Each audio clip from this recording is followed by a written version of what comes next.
never content, we cannot falter. In the battle, we're tried and true. Indiana, we're all for you.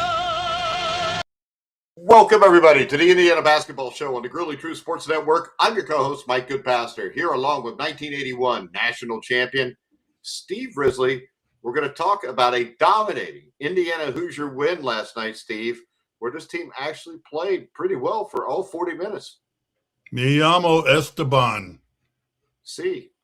Que hora es? All right, we were going to do this show in Spanish to show in honor of Bad Bunny in halftime. But we're going to do the entire show in Spanish. Unfortunately, we only speak American because we're Americans. Go ahead, Steve.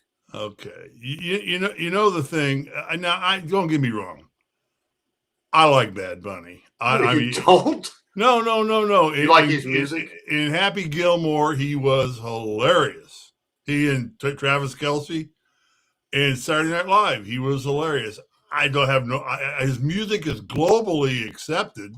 No, it's not. Yeah, it is. He's the number one artist in the world right now. That means nothing. We're talking about America, though, not the world. No, here's my beef. And this just came up last night, and I didn't even think about this. This is what? What does this year represent? It's the 250th anniversary of our country. It is a centennial, bicentennial, tricentennial, cuspicent. It is an American year. We're celebrating a significant birthday of our country. Of all the years to decide to have a all-Hispanic Super Bowl halftime, this wasn't the year to do it.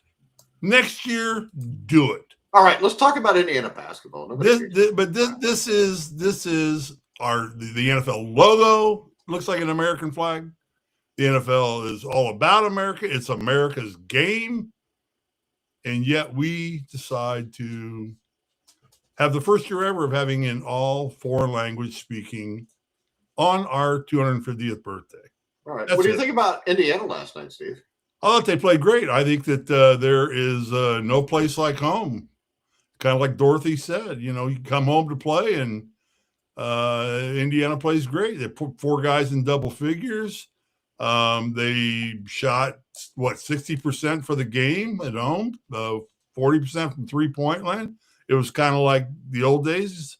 They controlled the first 5 minutes of each half.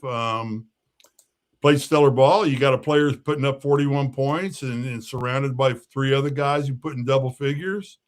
We actually out-rebounded a team that had a 7-footer on them. I'll let you go over the stats. So I think it was an improvement over an already good win the game before, and it gives us the momentum going into Illinois on Sunday, and then we got some time to heal up and rest and look at Purdue. So I think it gives us as much momentum and hope as we can have to do some damage in the next 2 games, which are critical games for us. I did see, and I think you'll cover it, but I saw one, maybe it's SI or somebody that said that we're a 9 seed right now in the West facing North Carolina State, who's an 8 seed. What I saw was that all means nothing. I saw a 9 seed playing Villanova with the winner to play Duke. Okay, I saw a 9 seed playing North Carolina State. I'd rather play in the Arizona bracket. Yeah, Arizona lost last night, which means all viable threats to the 1976 Indiana Hoosiers are now dead, unless you believe Miami of Ohio might win the national championship. There you go. So and we'll cover it. I think Indiana did a lot of things right. I think they got back on track. I think it is nice to come home and play, but I think it's just something that's been building for this basketball team for a while. DeVries has come out of his shadow a little bit. Defensively, we only forced 6 turnovers. I'd still like to see us be just more aggressive defensively. I think without having the size, we've got to get more aggressive and tougher defensively. When you only force 6 turnovers from your opponent, you're probably not pushing the issue enough defensively, I would say. I would hope for 10 to 15 turnovers out of Oregon when they come into Assembly Hall and play. We didn't get that, but I'm picking at straws right now. I mean, shooting, we were outstanding. Put a lot of players in the game. Got good balance in scoring. Out rebounded them. I found little to complain about. Mike, how about you? Well, anytime you shoot 60%, you're usually going to win. Yeah. They also made 11 threes. They shot 41%. That's going to win you a lot of basketball games. But once again, for the second game in a row, what stands out to me is Oregon, much longer team. You had Nate Biddle, who's supposed to be a stud, who we defended really well last night, held him to 3 for 14 shooting. But this Indiana team out-rebounded Oregon 29-25. And outside of that one loss in the last 6 games, this team's at least been in the vicinity rebounds, 9 turnovers to 6. I'm fine with that if we shoot 60%, Steve. I'll take 9 turnovers in any game. If you keep turnovers under 10, you take it in any game. Now, the only having 6 with them, it may be a problem, but it's not a problem. It's just not from what I really see here. No, I just like to see us force more out of them by playing tougher defense. I think the defense was tough, especially down low. They held Nate Biddle, who's a dude that played pretty well against. I mean, remember, this is an Oregon team that lost 68-64 to Purdue just a couple days ago. Indiana basically ran through them, and Biddle only had 15 points, 3 of 14 shooting. This is the thing. The difference in this team and why they're starting to win rebound battles is one man, Sam Alexis. Sam Alexis only missed 1 shot, I think, in his last 2 games. He scored 16 points in 25 minutes. He got in foul trouble, but 8 for 8 for the field goal. He was 9 for 10 last game. And on top of that, you throw in another 5 rebounds, 2 assists, a block shot. He has become a presence on the interior for this team, and this team badly needed that. Now, what we really need, though, is for Sam Alexis and Reed Bailey to play well at the same time, because I don't know that we've seen a game where they both played well at the same time. The last couple games has been Sam Alexis. The couple games before that, it was Reed Bailey. But Bailey last night, only 3 points. Trent Sisley only played 6 minutes, didn't score. Really, there was no bench play to speak here. You had 15 minutes for Reed Bailey. Trent Sisley had 6 minutes. Tate Connerway had 4 minutes. Everybody else is either 0 minutes, I guess they played less than a minute, or a minute or 2. So right now, this team, and the thing that concerns me until Connerway's healthy, this team's really playing with a 6-man rotation, Steve. In foul trouble against a good team, you get Sam Alexis in foul trouble, you're going to have a major issue. Well, we were lucky. We only had Sam was the only player we had in foul trouble, really, so to speak. We had no other player with more than 3 fouls. And that was our boy Tucker, who, and Enright, who plays his ass off. Enright plays hard and gets his fouls that way. Tucker plays a lot of flat-footed defense. And gets his fouls that way by matador defense. But I think Alexis has been the key to this. I think he's very selective in his shots and his opportunities, and he makes good use of them when he gets them. And he's not forcing the issue anywhere on the court. And his rebounding has been stellar for us, obviously. And we got to keep him out of foul trouble, like you said. We're only running 6 guys right now with any significant minutes. Yeah, and the other thing that impressed me, Steve, was we've seen Lamar Wilkerson drop 40 before. He did it, 44 points, which set an Assembly Hall record a month or 2 ago against Penn State. Last night he scored 41. The thing that was impressive to me about it is this. He missed his first 6 shots, but as soon as one of them went in, he destroyed this Oregon defense. He scored 41 points. And the Arkansas native was 13 of 20, making 6 threes on his way to another standing ovation as he walked off the floor. And he did it in front of basketball royalty last night as the greatest college basketball team to ever grace the face of the earth, the 1976 Hoosiers. We weren't there. I know, Steve. It's because y'all lost 9 times. Yeah, I watched those guys walk in. Last night, the 81 team would have beat the 76 team if we played them last night. Those guys are. Brian Wetters has asked what's wrong with Bobby Wilkerson and Kent Benson. I know Kent Benson's been sick. Well, Benny had heart surgery. He's had open heart surgery. So he's had bypass surgery. Bobby Wilk, I do not know. He just, these guys are all in their 70s and it starts to happen. But Benny, I know, has had surgery a couple times, I think. Or at least I know he's had one major surgery on his heart. So they're all slow. Quinn looked up there. But we're going to be there in 5 years. So what the hell? We'll probably look. That's what I said. Wait till 5 years, see what you look like. I hope I have part of this hair in 5 years that I've got right now. Hair is overrated. Rick Hollaball says, "What do y'all think of the news of the statue of Coach Knight in the south lobby of Assembly Hall, Steve?" I think it's great. I think it's a long time coming. I think that the university seems to me that there's not enough of Bob Knight's mark left or in Assembly Hall, but I don't know if that's not by family design. I know initially there seemed to be some pushback because, the way Knight left and the irritability they all had, irascibility, but I think that got washed out when Knight made his return to Assembly Hall and ended up, living the last part of his life in Bloomington. So hopefully you'll see more of this for Bob Knight. You got the Claire B court, or the Branch McCracken court. It's going to be hard to find a place. I don't know if Bob Knight's name on Assembly Hall is important as the $30 million that the Scots were given to put their name on the building. Unfortunately, the actual answer to that, but know what the college thinks. Yeah. I think they would love to see it called Bob Knight Assembly Hall, but I think the Knight family is not going to match. I think the Knight family would be fine with it. I think it was Bob that had the issue with IU more than anything it might have else. been. I don't think if Knight's in his right mind, he probably even comes back to Indiana ever again.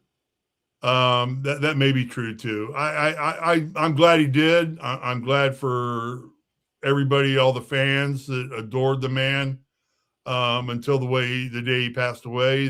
For the players that adored him, and I think the statue is a great touch, and as good a mark as you can leave. I know they have statues of players and teams there.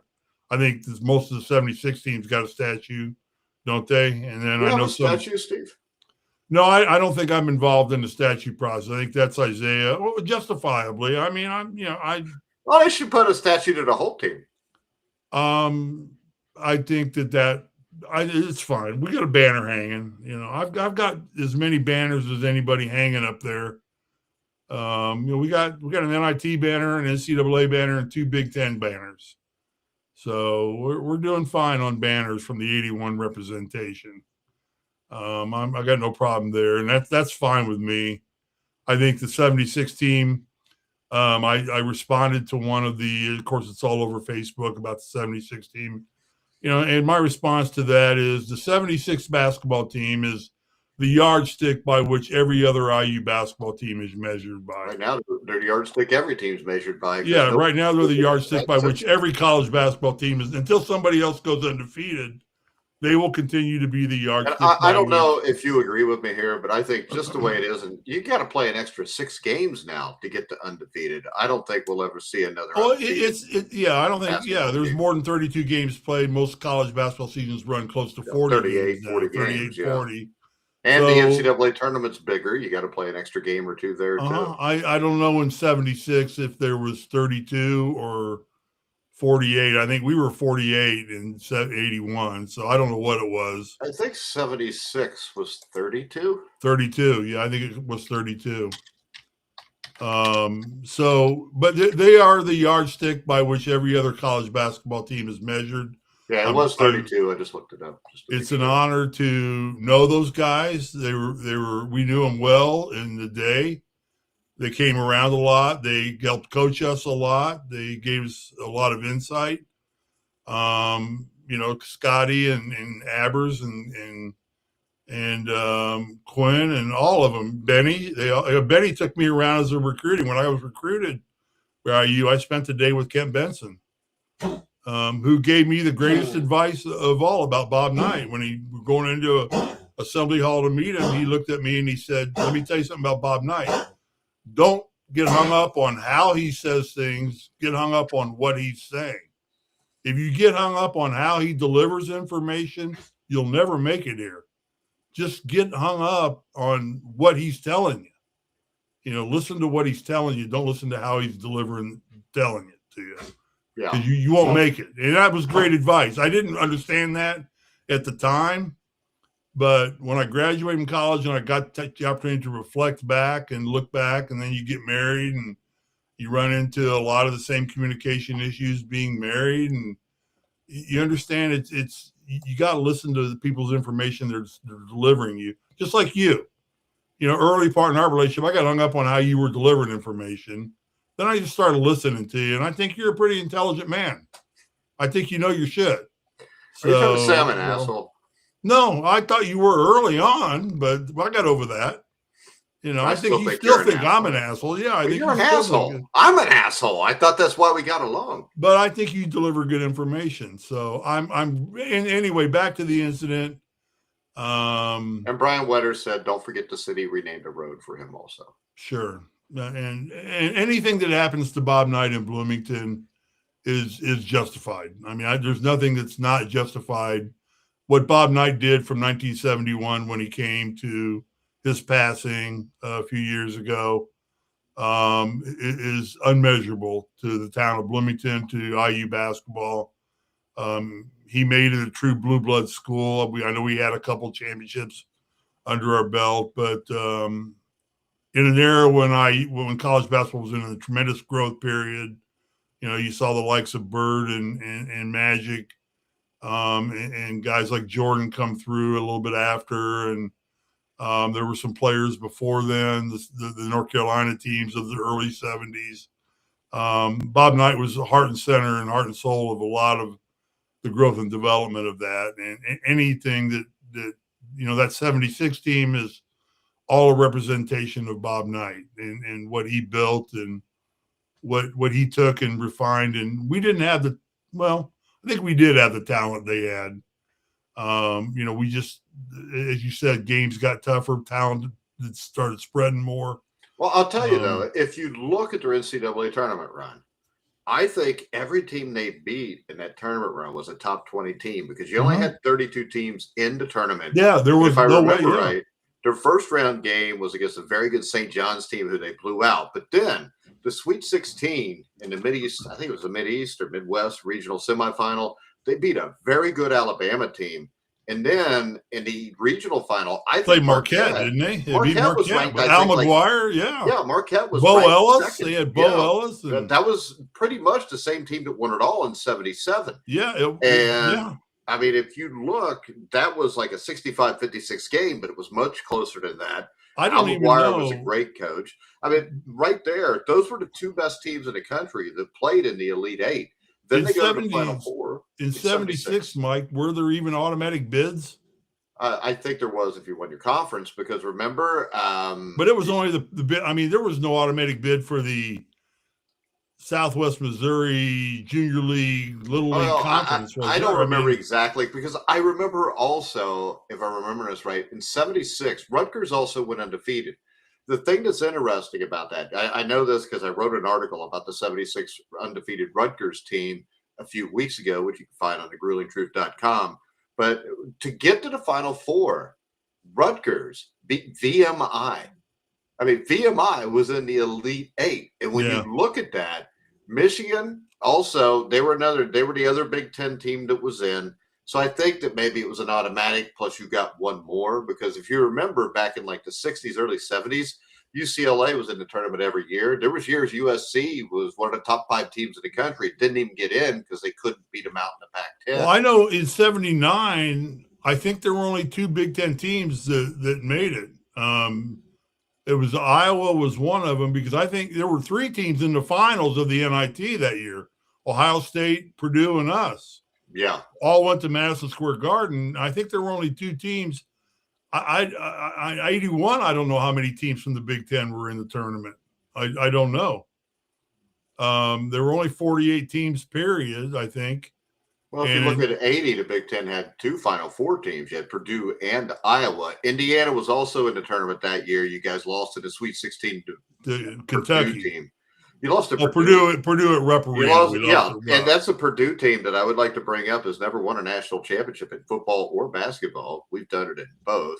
They've done it in chick hoops, though. They've done it in chick hoops. Yeah, but nobody cares about chick hoops. Everybody cares about chick hoops, thanks to Caitlin Clark. But Caitlin Clark didn't play when they won chick hoops. And the fact that you called it chick hoops is worse than me calling it bad basketball. I know. We'll get hate mail for no, we won't because nobody cares. All right, let's see. We got some comments. Brian Wetters. I love the story of MJ saying that Coach Knight was setting screens faster than Coach can see. Yeah. JDB Brown says rename Assembly Hall Bobby Knight Hall. Just my opinion. JDB that won't happen as long as the Scots are given that way. Bobby is mentioned every game. How about this? Why don't you just call it Bob Knight Court at Assembly Hall or Bob Knight Court because it's Branch McCracken Court. Branch McCracken, I think, won more games than Bob Knight did at IU. I don't think he did. He coached like 30 years there. Yeah, but the 50s he was really good, but come on. Okay, I got to look that up. Who's the all-time games won? Yeah, I don't know if it's Knight or McCracken. It has to be Knight. He won more games than anybody that ever lived, Steve. Well, not anymore, but at that point. Well, I'm just talking about at IU. So am I. I guarantee you. Well, it seems to be it would be Bob Knight, but he won 662 games. Steve. How many did McCracken win? Not 662. Hold on, I'll tell you in a second. I'm looking. I'm sure it's not 662. Indiana men's basketball coaches records. See, we played so well, we got to make up stuff to talk about, but we're not making it up because this is the stuff I find interesting. All right. Bob Knight, 659, winningest coach in Indiana basketball history. Number 2, Branch McCracken at 364. Oh, that's not even close. Okay. Number 3. Who's number 3, Steve? Claire Anybody B? out there watching? Who's number 3? Claire B. Claire B never coached at Indiana, Steve. I think he was in California or something. Oh, he was a friend of Knight's. Jerry Oliver. Jerry Oliver? Yeah, he coached for a while there when McCracken stepped down. Number 3, the number 3 winningest coach in Indiana. Tom Crean. Is Tom Crean, really? Tom Good Crean. for Tom. Good for Tom Crean. He coached there 9 years.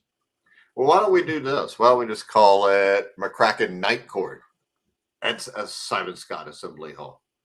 That's fine. Well, Bob Knight should be on there. He won more national championships than Branch, too. Yeah, Branch McCracken was a great coach. Branch won what? He won 40. Did he win it in 40 or was that Everett? No, I don't think he won it in 40, did he? Was that Everett Dean then? Everett Dean. That's a Claire B. I was thinking Claire B. instead of Everett Dean. That's what I was thinking.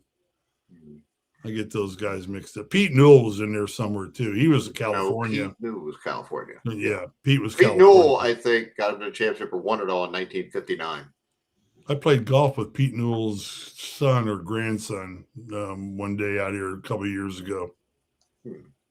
Anyway, nice guy. I don't know. Anyway, back to IU last night. It's all good. I mean, for that game, I think it's hard to find any flaws or fault. The biggest flaw I see is them only playing 6 players.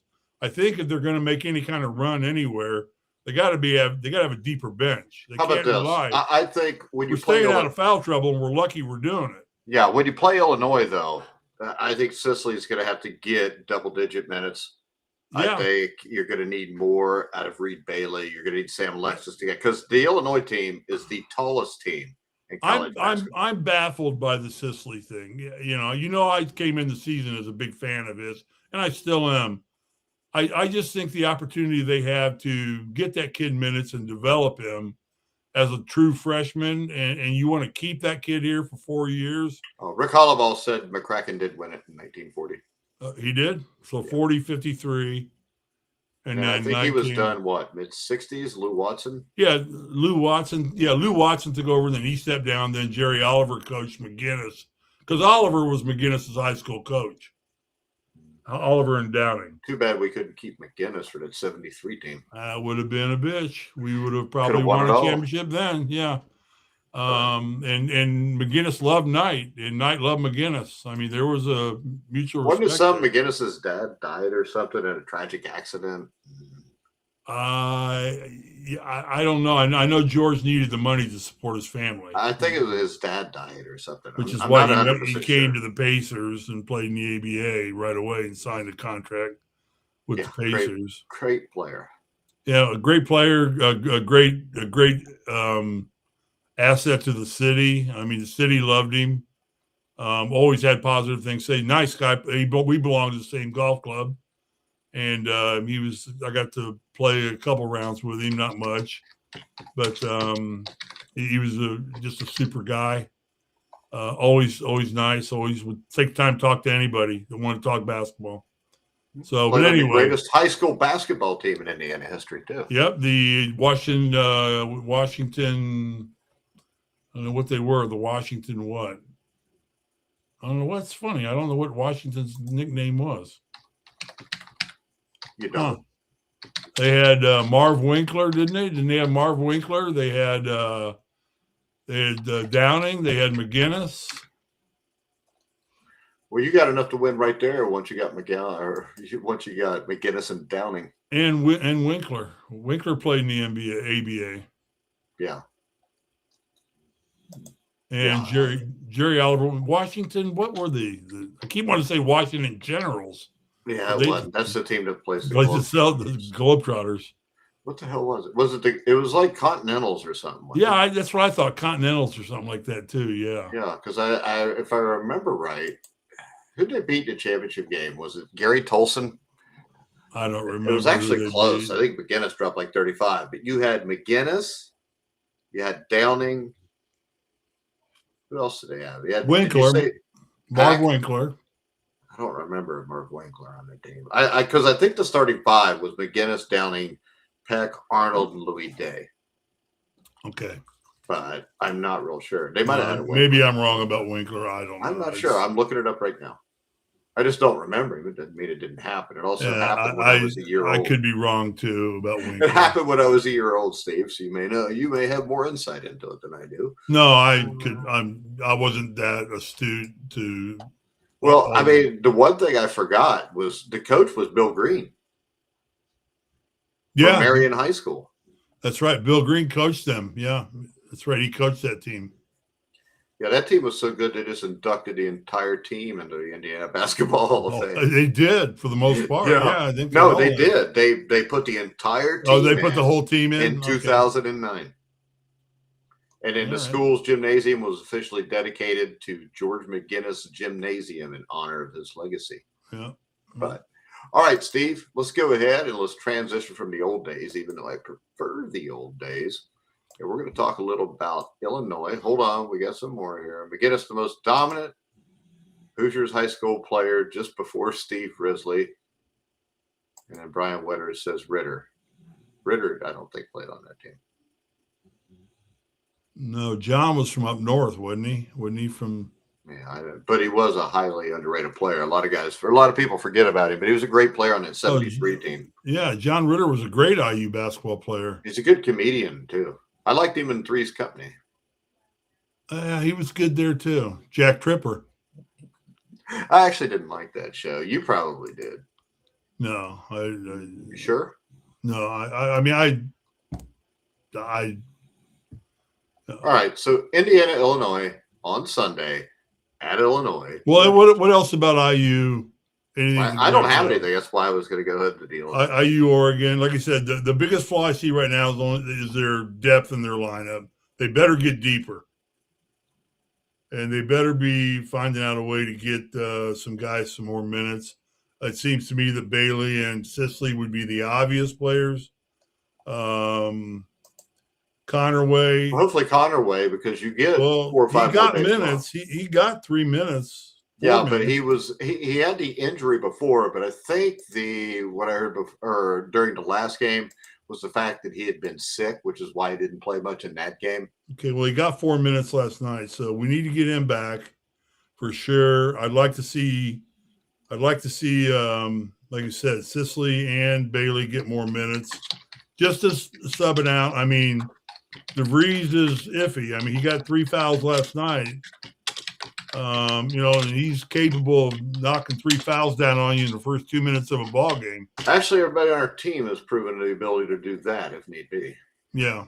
So we need some depth. You can play your 6, but you better have some depth to cover your ass if one of those 6 decides to get foul happy. All right, Illinois. What do we know about Illinois, Mike? I'll leave that crap up to you. They are the tallest team in the country. Okay. They are ranked top 30 in offensive rebounding percentage and top 5 in defensive rebounding. So they're got to get Indiana's got to get on the boards here to have a chance. We got to shoot 60% from the field. Yeah, but you can't really probably count on that back-to-back games. But maybe it'll happen. But they're not at home. And I think to win this game, you're going to have to hit the threes. You got to feed the hot hand. That's Lamar Wilkerson. Tucker DeVries is going to have to be able to knock some shots down. And I think the big thing here is Indiana really needs to counter Illinois' volume on offense. Illinois leads the Big Ten with 11.2 made three-pointers per game. Now, that's a lot. Now, they don't shoot what the do ball. we average? What do we have? We average like 10.7, I believe. So they shoot it more than we do. They do not shoot it as consistently, maybe. But then again, it was 40.7% in their last outing. Indiana's was. If you can do that, you'll be fine. But Illinois does lead the Big Ten with made threes. I think you got to box out consistently. I mean, this is going to be Alexis and Bradley. Which is a big weakness of ours. And you got to protect the rim without getting Alexis in foul trouble or Bailey in foul trouble. It's going to be tough. And I think this. I think you have to control the tempo. And I think Darren DeVries typically prefers maybe a slightly slower pace. But they've shown success in the last few weeks, playing faster, pressing a little bit. I think they almost have to push the pace here because you don't want Illinois' bigs to settle in down low, camp out, and tear you up. And they got the 2 twins that are like both 7'1". They're both really good players.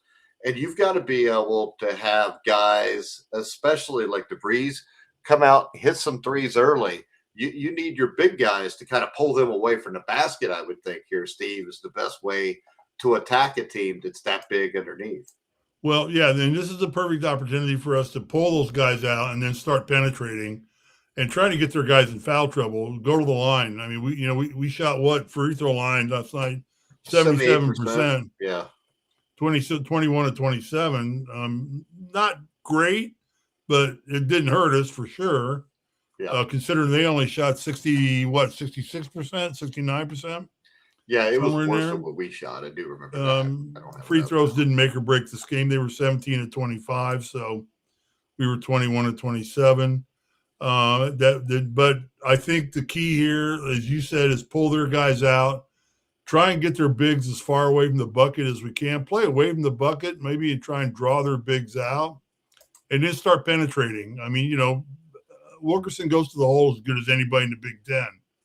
And if we can get DeVries going to the hole, he's strong. Who's the other guy? Enright goes to the hole hard. We got guys, and I think that's the way you get their guys out of the game is take them to the hole, get them into some couple quick early fouls, trying to block us, or we'll see how the calls go. I can tell you this too, Steve. I think it's very big that Tate Connerway is able to play at 100% in this game because I think he should start. I think this is a better spot for Dorn to come off the bench. And the reason I say that is I think Indiana needs Connerway and Wright. I think they have to apply relentless point of attack pressure here. When you look at Illinois, the only thing they've struggled with is probably handling the ball a little bit due to injuries. They got key guys like Boswell and Petrovic who have been out. And if you could control the tempo and defensively, if you can attack with Connerway and Enright, just relentless point of attack pressure, because let's face it, if they get the ball inside, we're screwed. You have to basically deny that. And you have to deny that with your guard pressure, forcing these guys as far away from the basket as you can. You don't want them getting 15 feet away, throwing a one hop bounce pass to somebody to turn and shoot the ball. So I think this game is going to depend defensively on our guards, as crazy as that may sound. Yeah, I'm going to disagree with you. I'm not going to screw with the starting lineup right now because they're playing well as a unit. Dorn has not played well as of late. He had a good game last night. Gave us 11 points. He shot 2 for 7 from the field, correct? Yeah, I don't think I'd screw up the lineup right now. I think Conaway coming in. Hey, Steve, I will say this, though. Who was the last team we lost to? USC. What was the problem with USC? They were very long. They're a tall, long team that out-rebounded us, right? Yeah, and well, we tried to play inside with them. Yeah, that's what I'm saying. So why don't you switch the script here? They're not going to expect it and pressure the ball. I think you can switch the script by bringing Conaway in off the bench early in the game if you have to. It's a good bet we're going to get somebody in foul trouble. I mean, we were lucky we didn't last night. We're lucky we haven't really in the last 2 games, but. Well, Alexis got in foul trouble, but we shot 60% from the field, so it didn't matter. Yeah, it didn't matter. But if we, that's just a difference of opinion. I mean, I don't think you're wrong either way because Conaway's a good ball player. I'm just saying if it ain't broke, don't fix it. Right now, the last 2 games, it ain't been broke. So if I got to change it, I got Conaway sitting there. I can change it real quick. I don't think that he's going to make that big a difference. Really? If he sits the first 3 minutes of a game. I think it can. You can. Okay, so this is what always drives me nuts here because everybody always says the first 5 minutes of each half is the biggest. If it's the biggest, why don't you want your players that are best equipped to beat that team in the first 5 minutes? I don't know that Conaway's the best equipped right now. I don't know how healthy he is. Have you watched Dorn play defense? I don't know how healthy Conaway is. I don't know. I'm saying if he is healthy. Okay, well, if he's not playing because he was sick. Yes, Mike? I do, Steve. If is the middle word in life, buddy. It is? It is. L-I-F-E. It's the middle word in life. So what's life? Is life not a word? Life is what we all strive to be better at. If we only could. If by Rudyard Kipling. Can you recite You know what the name of where Illinois plays is called? Where? You don't know the name of where Illinois plays their home games? Well, this is the thing, Steve. With you. You don't know that? You're going to give me it's Assembly Hall, but I thought you were going to give me No, it's Assembly Hall. I know. It's not Simon Scott, though. No, but it's Assembly Hall. And do you know what's unique about Assembly Hall in Champaign-Urbana? What's that, Steve? It's actually 2 half shells put on top. There's a half shell that was built, and then the roof is actually a 1-piece shell that was actually laid up on top of that. If they still play in the same building they played in when I played there. It was unique construction, only one like it in the country, where they actually built the top and then took cranes and set it up as 1 piece right on top of the bottom half of the shell. Kind of like a clam. You get the top half of a clam and the bottom half of a clam. Okay, that's just information to know. I thought it was really interesting. And it is called Assembly Hall, so we technically are playing in Assembly Hall. This is the thing. I know Dorn can hit free throws, and he knocked down 2 threes, Robert, at the end of the game. We're talking about the start of the game. I think it is very imperative here that IU keeps the ball out of the paint as much as they can, that they make this as difficult to get it to the 2 big twin towers. Literally, they are twin towers, too, because they're both really tall and they're twins. But I just think that in this game, Conaway is very good defensively at harassing people. Why don't you do a prop bet on who's going to start? Why would I do that? It's not up to me. That's up to DeVries. And I don't know how good Conaway is health-wise. Exactly. I'm just asking. I'm trying to make this. Okay, and I'm giving you an answer. Leave things alone and bring Conaway in off the bench. Yeah, well, leaving things alone will usually get you beat. When you're playing a different, all I know is it got him beat against USC because Dorn's defense was not very good. And you said yourself they played an inside game against them. They did that because they didn't force the issue at the top of the key. I think Indiana's got to, they got to take the game up as high as they can and get get the middle opened up, and then start penetrating with Connor with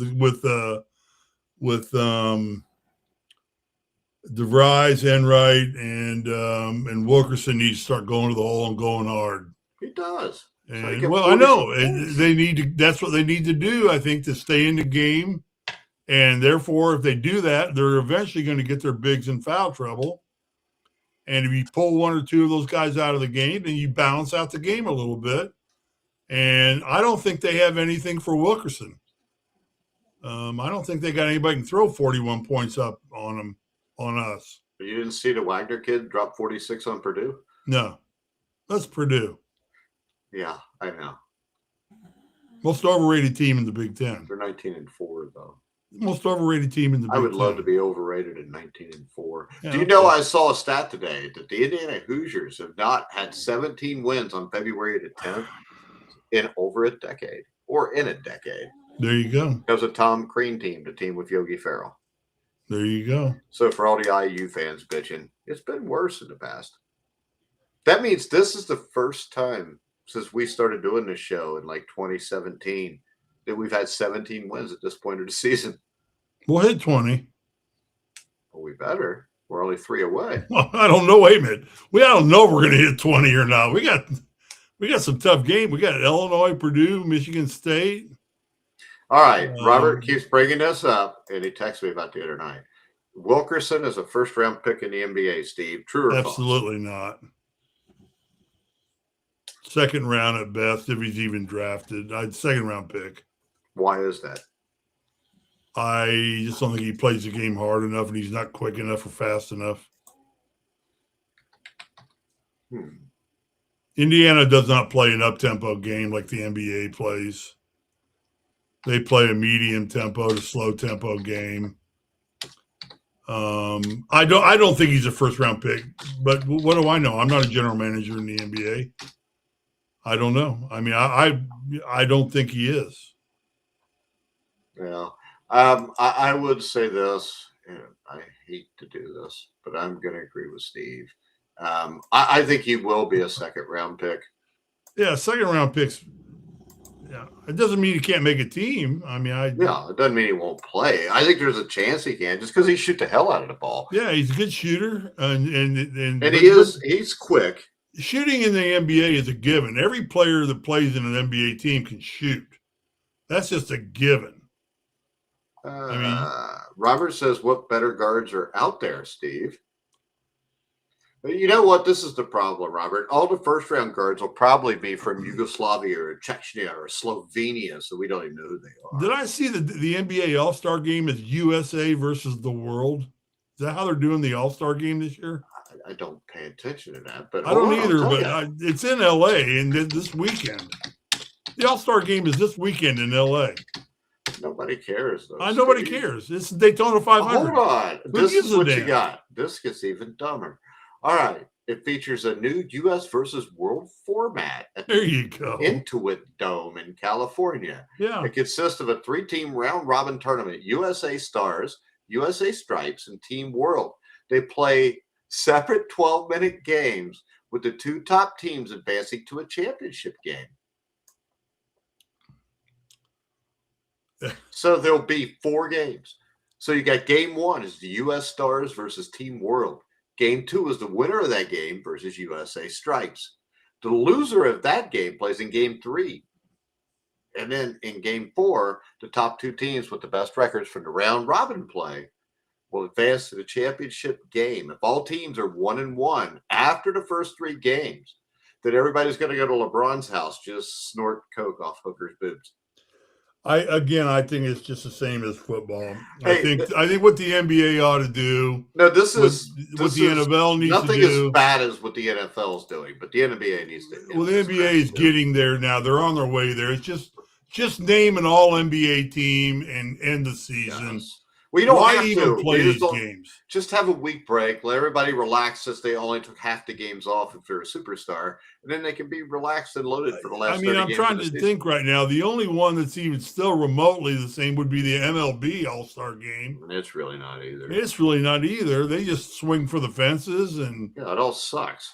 I mean, the pro sports should just, because they so heavily relying on not getting good players injured, just stop the All-Star games and just recognize them. Yeah. The problem is this, Steve. If you want my opinion, it's basically the feminization of sports. Nobody's competitive anymore. Come on. I mean, you've got dudes at the NFL honors, which most of the people talking were females who knew nothing about football, but you're at NFL honors and Jackson Dart's with his girlfriend in a little booth and they're dancing, and that's gay and it's stupid.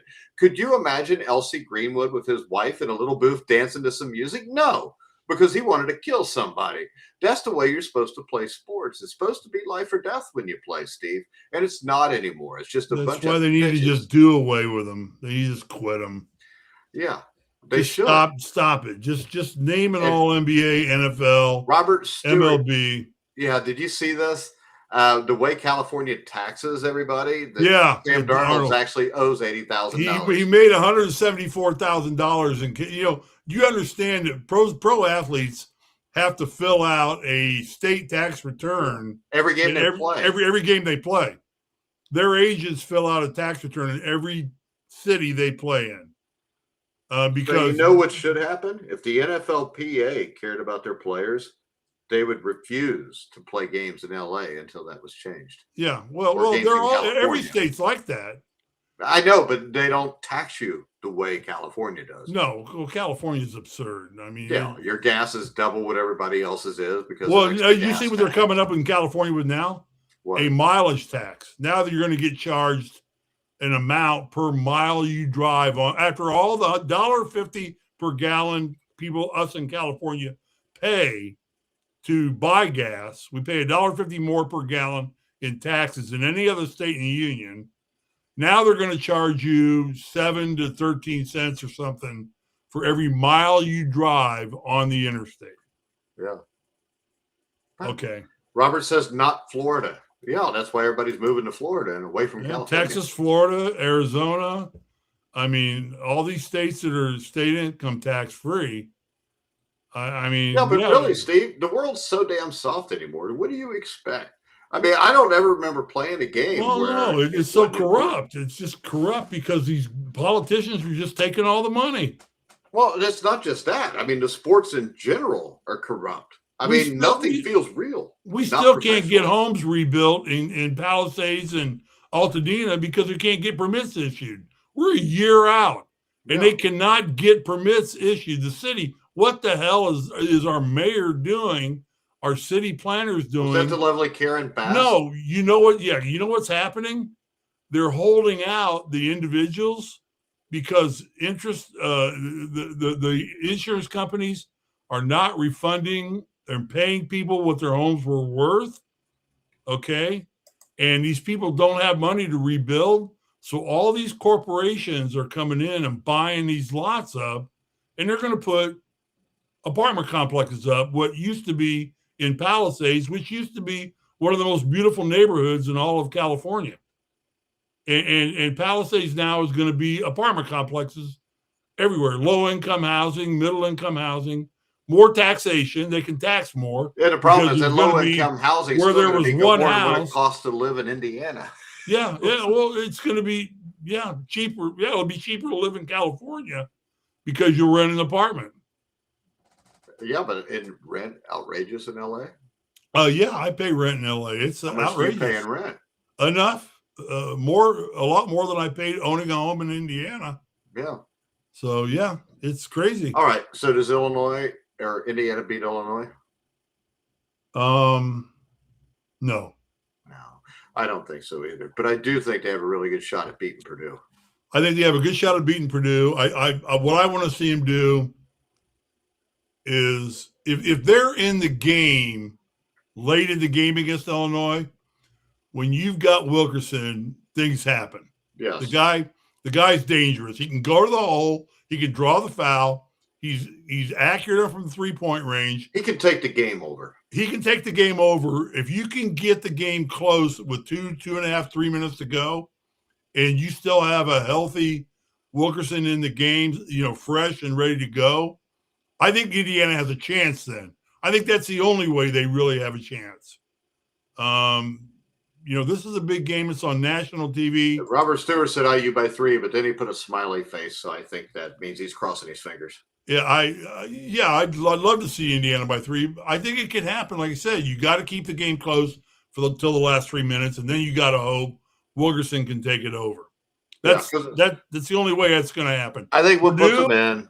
I think we can go to Purdue, especially coming home and having a week to prepare for Purdue. Especially normally that road trip is you go to Purdue and then you bus it to Illinois, and it's a crappy bus ride.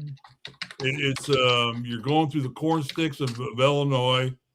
In Champaign-Urbana is exactly not a really fun town to be in. Hey, Steve. Yeah. I can give you hope too here. Okay. Purdue's not playing well. What Purdue's got until they play us, they will go to Nebraska tonight. Okay, that's good. They will go to Iowa on Saturday. Tough games. On Tuesday, they host Michigan. Okay.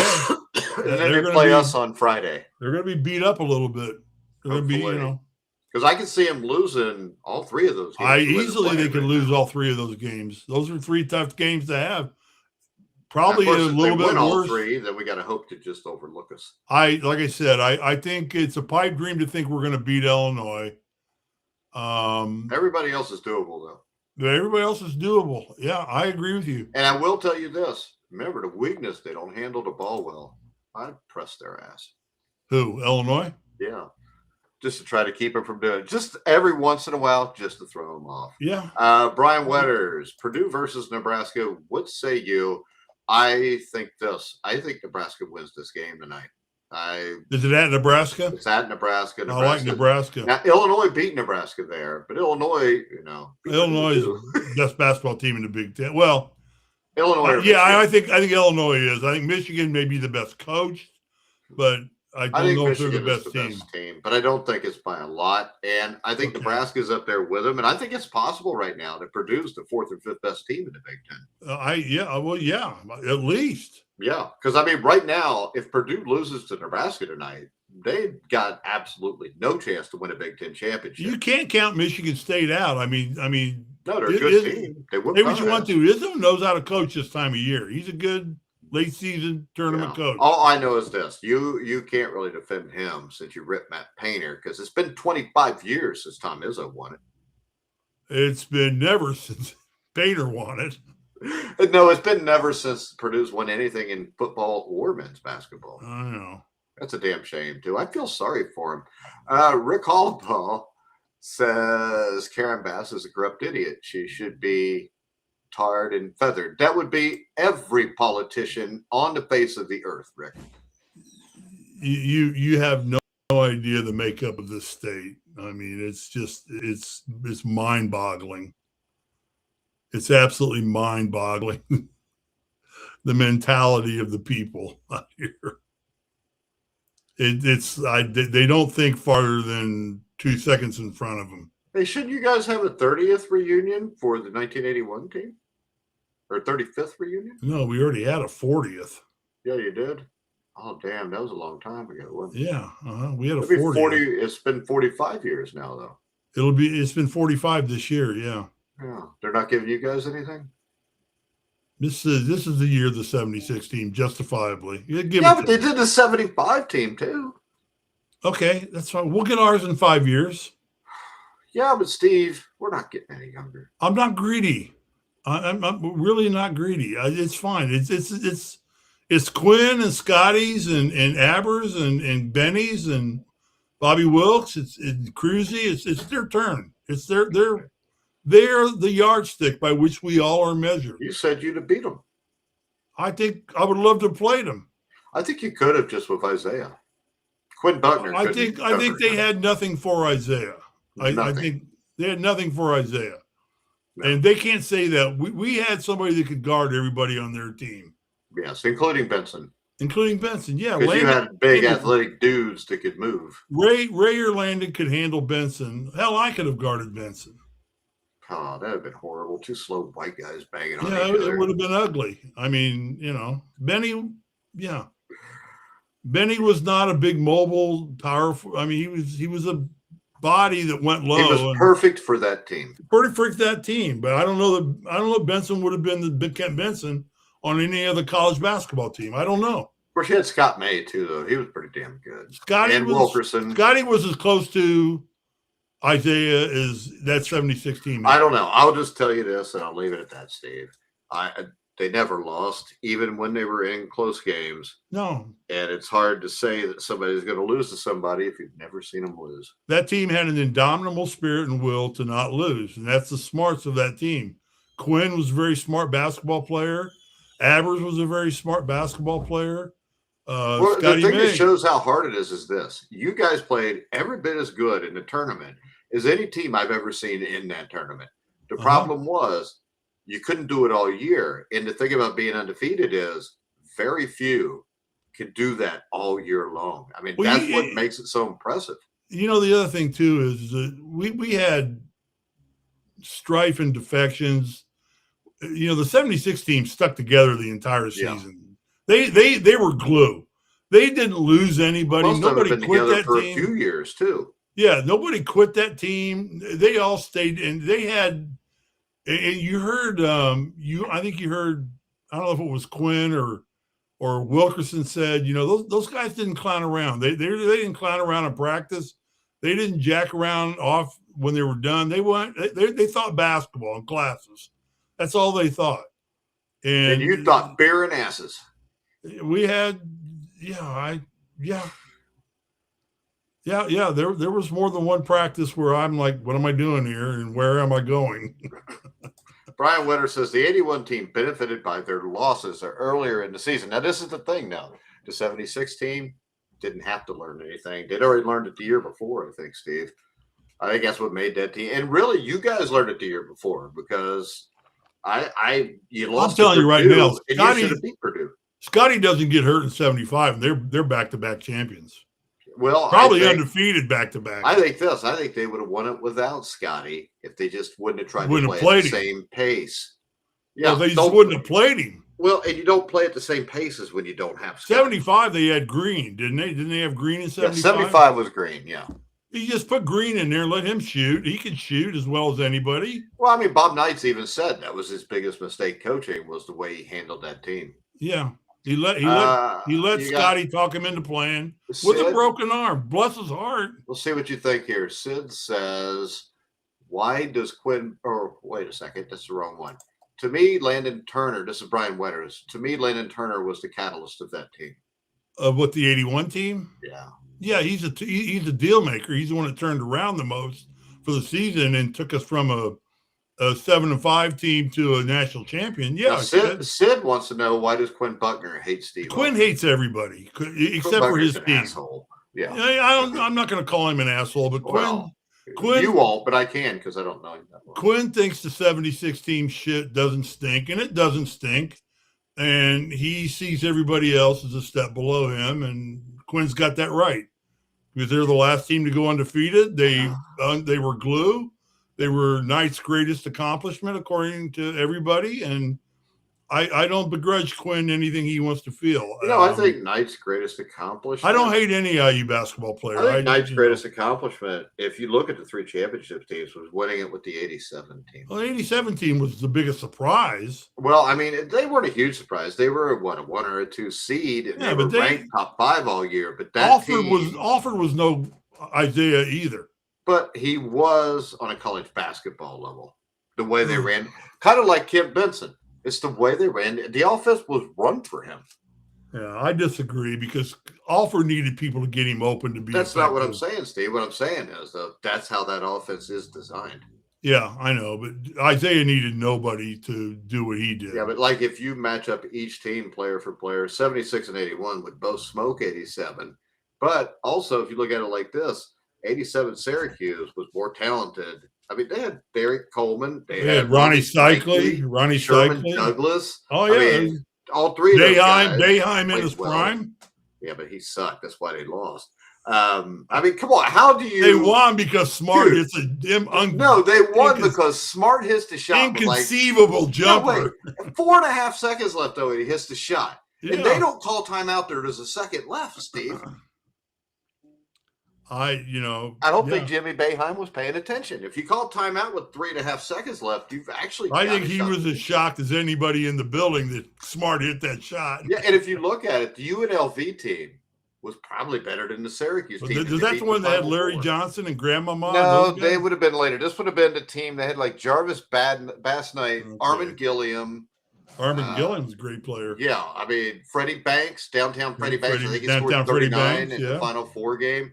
But if you remember, that's a game where everybody thought IU would slow the game down, but they actually sped the game up. And then you remember Mark Wade was the guard for UNLV who couldn't shoot. The running Rebels. And I mean, Reggie Theus on that team? Huh? Reggie Theus was on the 77 Final Four team that lost to North Carolina by a couple points in the Final Four. All right. No, the 76 team is the yardstick. So if Quinn doesn't like people, Quinn's got the right to sit on a higher seat than the rest of us, No, he doesn't. Nobody's any better than anybody else. And you already said the 76 team is. In a fist fight, though, you'd beat him up. I don't know. Well, I would today, but I don't know if I would have in the prime. Quinn was a defensive back football player too. Don't forget that. He was a tough kid. You were like 6'8", 400 pounds, though, weren't you? I wasn't 400 pounds. I'm just kidding. I'm not 400 pounds. Dude, we went an hour. Do you realize that? Yeah, well, it's good stuff. It's good All stuff. All right. Well, we're going to wrap it up because I got stuff to do. We will be back. Do you want to go Sunday after the Illinois game? No. Oh, I forgot. I'm not even going to watch the game till after Daytona. You don't even know what time the IU game comes on yet, dude. Oh, yes, I do. It's 11 o'clock my time. It's like 1 o'clock. All right, Steve will, I'm sure, talk about some shit we don't want to hear, which will be the Daytona 500. Oh, you'll hear all about the Daytona, especially if Chase Elliott wins. But that will be – we ought to do a show about the 1981 season sometime. Nobody wants to hear that. I bet. Okay, so if you want to I already get yelled at by people for talking too long. If you want to hear a show if I start talking about the 81 if you want to hear Steve talk about the 81 show for like a half hour to an hour. No, it's not going to happen. Type in a message saying, I do.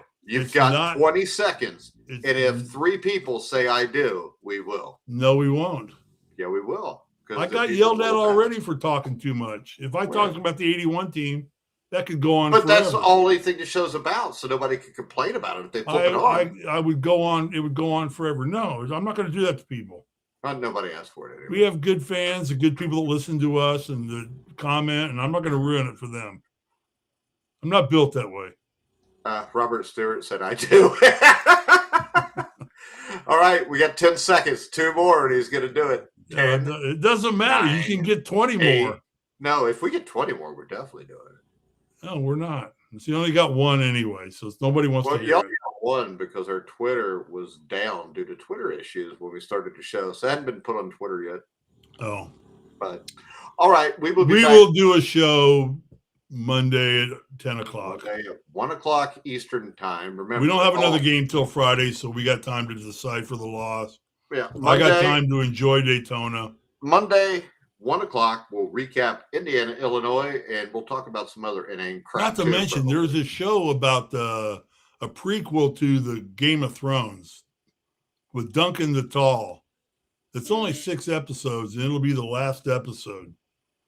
And it is turned into a great show. It's that night stuff that, and the Dothraki and the Targaryens are there, but the Targaryens don't have dragons. So they're like dragon masters with no dragons. So it's kind of, and it's, if you watch Game of Thrones, you'll like this a lot. It's on HBO. Robert says, go Blaney. Go Blaney. Yeah, he's good. He's a good driver. Number 12. He's got a good car. Penske puts good product on his. Robert Schwartz was in the service in 88. Thank you for your service, Robert. Thank you, Robert. All right, guys, we're going to go ahead. We're going to wrap it up. Remember this. All right, I'm going to explain this. If you could go to iTunes, if you have iTunes, and give us a rating, a good rating, it would help the show. If you go to Spotify, follow us, subscribe to us on Spotify. It would help Mike because Mike's monetized. No, Mike's not monetized. The company's monetized. If we make a lot of money, Steve, then it would help us both. Yeah. But then you go to YouTube. Make sure you hit like on this. Share this to as many people as you can. Because let's face it, guys, there's probably not a better Indiana basketball. All right, I got 2 questions. I got 2 questions here. Okay, closing up. Hell, we're never getting done. What? Number 1 is, now Mike says I can't get paid because I don't write. Yeah, if you write, you get paid. Now, do you think that reporting and talking is as important to the website as writing is? It's obviously not. No, you stay quiet. Let the other people answer. Oh, so you don't want anybody to have any context? No, I just say is getting on and doing a show all season long and making it a journal and talking about the season as valuable to everybody as me writing the same damn thing in an article. And therefore, why is it that somebody that puts it on paper gets paid when somebody who orates it doesn't get paid? Because that's where all the ads are. Okay, well, you can put ads on our oration too. Steve, yeah. I'm 60 years old. We've been on this for an hour and 15 minutes. I have to pee. Okay, well, you can hold on. I got one more thing. Okay. Here's what I want you guys to come up with for the next show. Who do you think is the most popular IU basketball player of all time? Not the greatest, not the tallest, not the best shooting, the most popular. If you were sitting in line with all IU players and you could get one autograph, who would your favorite IU player be? Who is the most popular IU basketball player of all time? Robert said we should both get paid. We don't get paid for the show, Robert. We don't get paid for the show. We do this because we love doing it. If you guys start sharing this, though, and we'll get paid. Mike will get paid. It takes so because he writes. I don't write. I run the whole damn site. Chill. Yeah, Mike deserves to get paid. He needs the money. All right. So Steve's question is, who do you think is the all-time most popular Indiana basketball player? Popular, not the best. Not the best. The most popular Indiana Hoosier of all time. Could be Yogi Ferrell. Could be it couldn't. Calvert Chaney. Could be Trace Jackson Davis. Steve Alford.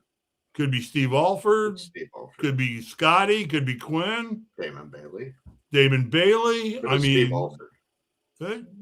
Steve Alford certainly would be a tough person to beat in terms of just popularity. Could be Benny. Benny's another Newcastle product and a Mr. Basketball and a homegrown Hoosier legend. There are a lot of players. It could be, but who is the most popular IU player of all time? We'll address that early into Monday's show. And I will do this. We will put on our X account, we will put a poll. I'll list like 4 or 5 guys. And if you don't like any of those 4 or 5, you want to vote for somebody else, just put their name on there. Robert Stewart said Luke Recker. I was thinking Neil Reed. Luke Recker, Neil Reed. What about the boys from Marion? Lyndon Jones. Jay Edwards and Lyndon Jones. And who's the other one? There was 2 of them. Lyndon Jones and there was Jay Edwards. Jay Edwards. There's all kinds of players that. All right, Steve, we got to wrap this up. It's the longest show. What about Marty Simmons? Marty Simmons was a great IU player. He was? Yeah. He bailed and went to Evansville because he couldn't handle night. Well, a lot of kids did that. But he did it after 1 year, I think. What about Butch Carter took more shit from everybody than any other IU player I knew. But we're talking about popularity. But Butch didn't deserve it. Butch did not deserve to have the shit thrown at him. Robert, we know you were joking about Luke Recker, but Steve did not realize that. Oh, I know. I understand. No, those are good names. I forget a lot of those names. Everybody hated them, I thought. What about Robbie Hummel? He played for Purdue, Steve. Oh, well, he should have played for IU. He should have, but they didn't take him. What about Matt Painter? He wanted to play for IU. Robert Schwartzer sure agrees with me. Probably Alford. Yeah, Alford's probably going to be it, but let's see. Come up with somebody, if it's Alford, it's Alford. Robert Stewart says underbelly. I've not heard anybody say Risley yet, which breaks my heart, but that's okay. We'll end it on that. Oh, I think they were just not doing it because it's obvious. Get us out of here. No, I think it's obvious. You're probably I got to go see the Indiana end. Fans' favorite. Come on, I got to go see the end of curling. The gold medal match between Sweden and the U.S. is going on right now for the mixed doubles curling championship. Oh, God bless America. Hopefully we bring it home. Yeah. Bad Bunny is officiating. I'm going on Fanatics, and I'm getting a Never Doubt Us U.S. curling team shirt if they win the gold medal in curling. Mike, real quickly, what do you think was the best commercial in the Super Bowl? I really didn't pay attention. It's the Budweiser ad with the eagle, bar none. Well, I The thought they were Clydesdale all and the eagle. stupid. Made me cry. I was just lucky to stay awake. All right, guys. I know this. Do you know that the largest Budweiser I won a lot of money on the football band, though. The largest Budweiser processing plant is 5 miles due south of us on Woodley Avenue. And you also know that the hospital they used in Grey's Anatomy is about a block from our house. Well, I'm coming to your house, Dennis, where me and my wife are going on vacation this year. Okay, come. We'll be down. I'll take you around and show you where E.T. was made, where Close Encounters of the Third Kind. All those houses were used in the valley right here, right around our house. Well, we'll come down then. We'll go. Spielberg liked using the valley for houses. And then someday you can come spend a day or a week at our house, so we can show you the distillery where they make the whiskey. What whiskey? And then we've got what whiskey do they make in Indiana? Seagram's. Oh no, that's in Canada, you idiot. Seagram's is made in Canada. Oh, okay. That's pretty sure they make it right here. No, look it up. No. Seagram's is a Canadian blended whiskey. Oh, Steve, there is an actual big building with the name Seagram's on it. Mike, do you know why the mascot for Indiana now is a buffalo? Do you know the story behind that? What's the story, Steve? You don't know it? I've probably heard it before, but since I didn't care, I didn't pay attention. Have you ever heard of a thing called the Buffalo Trace? Yeah. There was a trail that ran from Tennessee up through Kentucky, and it ended up going out west, which is where the buffalo ended up. There's actually a Kentucky bourbon called Buffalo Trace. And the Buffalo Trace ran from Tennessee through Kentucky up through Indiana and went due west at that point in time and ended up in the Yellowstone area and things like that. And that's where the buffalo all started roaming in the Midwest. I mean, that's how they got there. But it was the Buffalo Trace. So therefore, the Indiana program, not really having a model representation of a Hoosier, decided to use the buffalo because Buffalo Trace runs right through Indiana. That's why you see the buffalo in the striped bib overalls. All right. Just so you know, Seagram's isn't made here. Now, see, if I wrote that, your website would pay me for that. Get this. Seagram's has been here because Joseph E. Seagerman's son, established this it was established in 1847 and purchased by Seagerman Sons in 1933. Okay. It's Canadian blended whiskey, though. Okay. I'm just telling you. All right. I'm right. I can't believe there's still that many people watching this. Mike. All right. Can we go now? Mike. My ass hurts from sitting here too long. What? Don't screw with me on whiskeys. I know my whiskeys. Sure you do. I know all of them. Now, if we could just get you to learn something about sport. I have tried all of them. Yeah. IV infusions into your ass. Here we go. We're going to go ahead and we're going to wrap this show up finally. But the most popular IU basketball player of all time is your assignment. Okay. All right, guys. It's Steve Alford. Everybody knows that. We're going to wrap the show up. We'll be back Monday at 1, guys. Make sure you follow us on X at Grueling Truth. Like, subscribe, hit the bell notification on YouTube. You can find the Grueling Truth, all Grueling Truth Sports podcasts, wherever you find any kind of podcast whatsoever. We're on over more than 300 outlets worldwide. But for now, for Steve Risley, I'm Mike Goodpaster. You've been watching and listening to the Grueling Truth, where the legends